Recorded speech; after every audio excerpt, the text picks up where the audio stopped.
नहमदुहु व नुसल्ली अला रसूल करीम अम्मा बाद।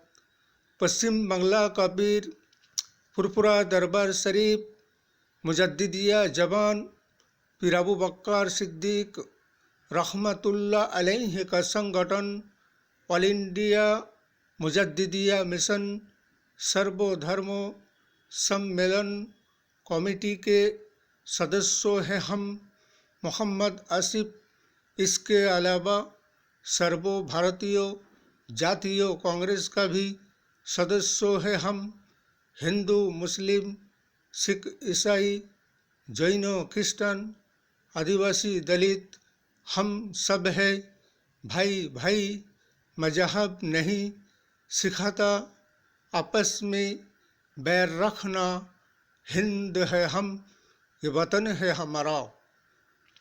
इसीलिए तो कहते हैं कि 100 में से 99 है बेईमान, फिर भी ये कहते हैं हम हैं ईमानदार।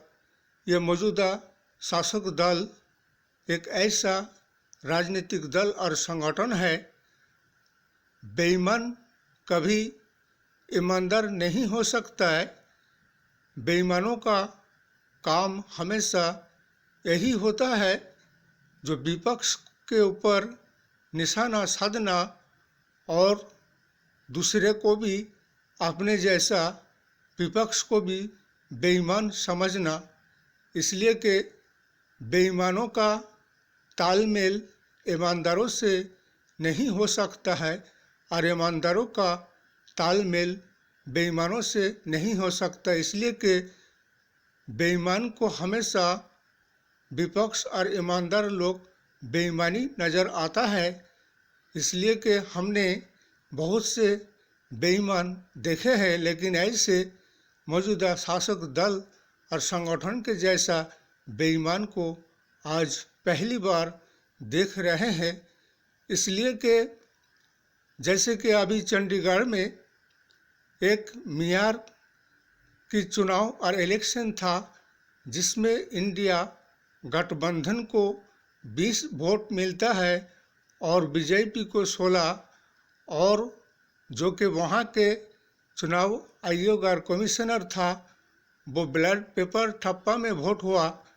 लेकिन 20 वोटों में से 8 वोटों में बैलेट पेपर में साइन करके उसे रिजेक्ट कर दिया गया और बीजेपी को जयी घोषित कर दिया गया।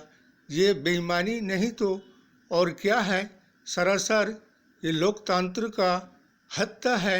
इसीलिए सब कुछ जनगण जनसाधारण देख रहे हैं और जानते हैं।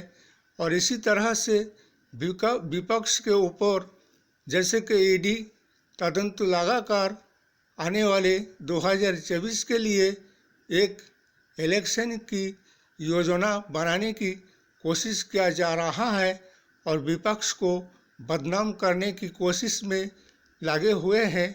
लेकिन तुम कितने भी कोशिश कर लो बीजेपी सरकार, लेकिन उतना ही विपक्ष मजबूत होगा जितना तुम उन्हें बदनाम करने की कोशिश में लागोगे और उन पर ईडी तदंत झूठ मूठ की तुम उनके ऊपर ईडी तदंत लगाकर झूठे मामला मुकदमा में फंसाकर उनको जेल में डालने की जो कि सोच रहे हो तुम कि लोकसभा निर्वाचन के लिए हमारा ये सबसे बड़ा प्लानिंग है और विपक्ष को कैसे कमज़ोर बनाएंगे, उतना ही विपक्ष मजबूत होगा आने वाले 2024 के लिए।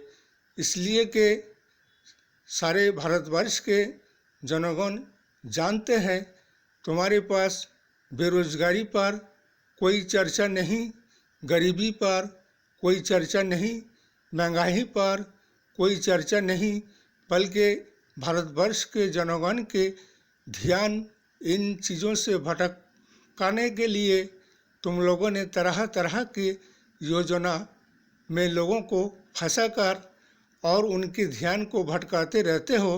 लेकिन अब जनगण समझदार हो चुके हैं, इसलिए कि ऐसे विनाशकारी और भ्रष्टाचारी और दुशासन सरकार से 2024 में एक परिवर्तन बदलाव को लाने की ज़रूरत है। इसलिए हमारे इंडियन नेशनल इंडिया 26 दल संगठन सर्वभारतीय जातीय कांग्रेस को जयी बनाइए। और जैसे कि हमारे सर्वभारतीय जातीय कांग्रेस के अभी एक नया यात्रा चल रहे हैं, न्याय और इंसाफ के लिए, राष्ट्र और देश और संविधान बचाओ, लोकतंत्र बचाओ और ऐसे भ्रष्टाचारी सरकार के हाथ से राष्ट्र और देश को बचाओ।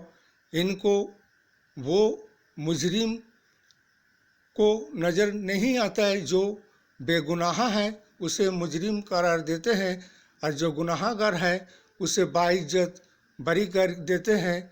ये अच्छे को बुरा कहने वाले और बुरे को अच्छा कहने वाले, यही तो है इनकी रवैया और तरीका मौजूदा शासक दल की, बीजेपी सरकार की। इसलिए जनगण को अब आगामी आने वाले 2024 में अभी जैसे कि एक फिर नई तरह से नई सिरे से CAA के मुद्दे को लेकर आए हैं, जिससे कि लोगों के ध्यान भटकाने के लिए और फिर परेशान करने के लिए।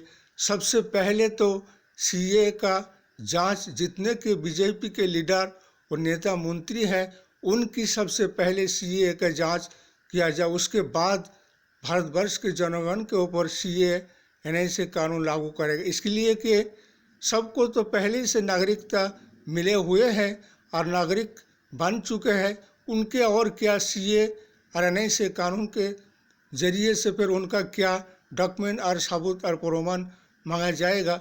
बल्कि सबसे पहले शासक दल मौजूदा बीजेपी सरकार के लीडर और नेता मंत्रियों का CAA तदंत किया जाए। इसलिए कि कोई CAA कोई NA कोई कानून लागू नहीं किया जाएगा, इसका विरोधिता किया जाएगा। और आने वाले 2024 के लिए बैलेट पेपर ठप्पा से वोट होगा। EVM हटाओ, देश और राष्ट्र लोकतंत्र बचाओ। इस वीडियो को ज़्यादा से ज़्यादा लाइक दीजिएगा, शेयर कीजिएगा, सब्सक्राइब दीजिएगा। जय हिंद, जय भारत। मोहम्मद आसिफ।